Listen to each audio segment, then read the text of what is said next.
Hi guys, and welcome back to my channel. This time a little tutorial about bearings, taking them out of your wheels. I use two little tools for that. This is the one I use the most. As you can see, it's kind of tapered, concave shaped. It fits snug into a bearing, and as you can see, when I take it back, it caps in the bearing and I can take a bearing out.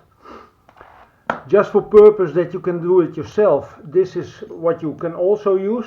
I use a nut, some bolts, and a bolt, some nuts, and a washer on it, the washer for extra leverage. I would make it so that it doesn't fit. Now it doesn't come out of the bearing on this end, so you never destroy your spacer. I see a lot of people doing it the wrong way. They take a tool like this, they put it in and they take it crooked out of the wheel. You don't want that. Let me show you. I use my own tool this time. I stick it in, I feel it snugging up against the bearing, and I just wiggle it out, simple like that, without ever touching the spacer.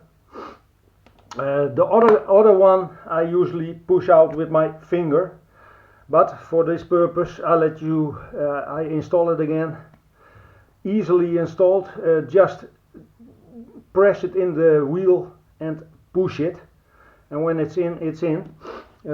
As you can see, when I put this tool in, it fits into the bearing, and it does go into the spacer somewhat, but it doesn't hurt the spacer. So when I work it out, like let me show you, I work it out like wiggling it out, putting a little pressure out of the wheel, and it comes out. The same with this tool. When I put back the bearing, so like this, you put it in.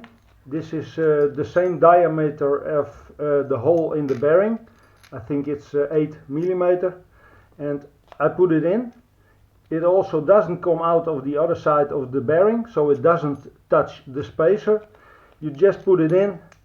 I use this washer to keep my hands against, and I just wiggle it out different directions out of the wheel. So it's the same. I see a lot of people doing this. They have the bearing in and they flip it out in one go, so it jumps out of the wheel.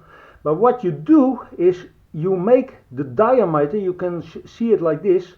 When you pull it out crooked, the diameter in this direction gets larger, and it puts a lot of pressure on the hub of the wheel. And if you have like a very snug wheel, or a wheel that's not that good, or maybe used a lot, then you crack the hub of the wheel and you can throw away the wheel. So that's a shame. That's all I wanted to say. What more? I took out the inner side cap. So the seal on the inner side is out. These are my rain wheels. So when I take the bearing out, I can easily clean it, easy oil it, and put it back in. Well, when you put the stuff back in, always try to level it out, snug with the wheel. The other side you put the spacer in, not like this, but in this fashion, so it's in the right direction, and you put in the other bearing. If the spacer is okay, it's snug in the wheel, you can easily wiggle your axle in and it fits, and it's done. That's the way I do it. I hope you have something with it. This tool I made some years ago. This is normally a plug that goes in a wall, and it pushes a thing out and then it's snug in the wall. But this is a simple bolt, simple nuts, and a simple washer.